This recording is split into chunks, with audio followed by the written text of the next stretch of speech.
हम भोजपुरी गायक प्रदीप रसीला रउआ सब तमाम भोजपुरी समाज के दसुन हजार के कोटि कोटि प्रणाम करतनी। और आज हम पहुंचल बनी सिंगर राजा रंजीत राही के स्टूडियो में। तो देखी बहुत अच्छा भैया हम मेहनत करतनी, मिक्सिंग बहुत बढ़िया होता है। और इन्हें के कंपनी से स्टूडियो से हम अपन गाना गौनी जो कंपनी के नाम बाटे RDS म्यूजिक।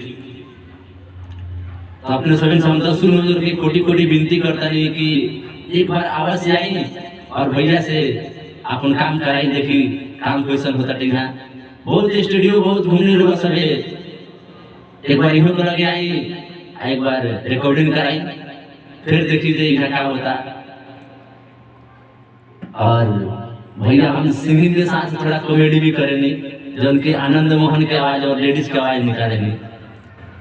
ताई लोग सबके बीच में हम सुना रहा बनी आनंद मोहन के आवाज। देखी पहले बड़ू का कहता है राहु रे आज सुना तारू का कहता है बुढ़ाऊ अरे वाह का किसिया का बोला तारू आय तने तू का बीड़ी द बीड़ी।